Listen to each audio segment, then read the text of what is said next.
Hello, my name is Kingsley, and I want to encourage you with a few words from Mark chapter 8, verse 1 to 8. And I'll read from the NIV version. It reads, During those days, another large crowd gathered. Since they had nothing to eat, Jesus called his disciples to him and said, I have compassion for these people. They have already been with me 3 days and have nothing to eat. If I send them home hungry, they will collapse on their way, because some of them have come a long distance. His disciples answered, But where in this remote place can anyone get enough bread to feed them? How many loaves do you have? Jesus asked. 7, they replied. He told the crowd to sit down on the ground. When he had taken 7 loaves and given thanks, he broke them and gave them to his disciples to distribute to the people, and they did so. They had a few small fish as well. He gave thanks for them also, and told the disciples to distribute them. The people ate and were satisfied. And I'll stop there. If I was to put a title on this vlog, I would say, Let compassion propel our actions. Let compassion propel our actions. So in this passage, we are told Jesus, surrounded by a large crowd of people, called his disciples and said, I have compassion for these people because they have been with me for 3 days and have not eaten anything at all. He was concerned that if he was to send them home hungry, they will collapse on the way. As a result of this compassion, he took 7 bread and a few small fish and multiplied them to feed a crowd of over 4,000 people.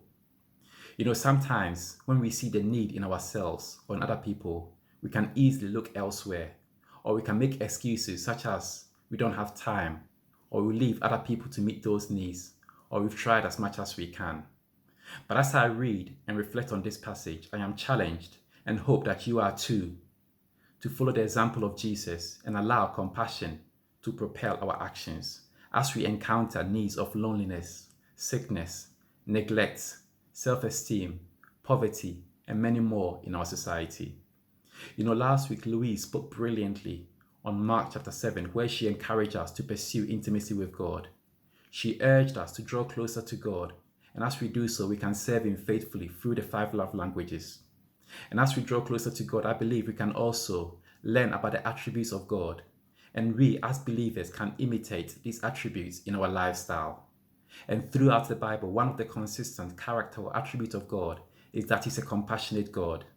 In Exodus chapter 34, we are told, the Lord, the compassionate and gracious God, slow to anger, abounding in love and faithfulness. It was compassion that propelled God to send Moses to deliver the children of Israel out of Egypt in slavery. It was compassion that compelled God to send Jesus to die on the cross to save us from our sins. And throughout his ministry, Jesus demonstrated his compassion in his healing, teaching, and ministry. And in this passage in Mark, it is a clear example of Jesus allowing compassion to propel his actions. When he identified the need of hunger among the crowd, he could have easily have left it as that. He could have easily have expressed concern for the people and done nothing. He could have felt sad for the people and again done nothing. He could have felt he could have sympathized with these people or empathized with them and again done nothing. But he went further and took action. And that's what compassion is about. It's good to have concern for people. It's good to sympathize or empathize with them. But as believers, we are called to go one step further and allow compassion to move us. Let compassion propel our action. Can I challenge you as I challenge myself? When we see the lonely neighbor tomorrow, rather than feeling sorry for them, can we allow compassion to befriend them and invest some time in them?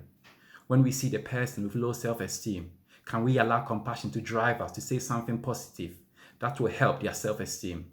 When we see the child who needs to know and experience the love of God, can we allow compassion to drive us, to move us, to put into practice what this love is like for this person?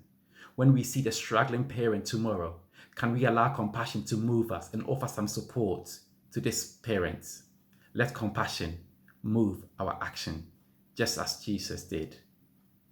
Thank you so much once again for watching. Next week, Flora will be back to speak on Mark chapter 9. I hope you can join her, so thank you.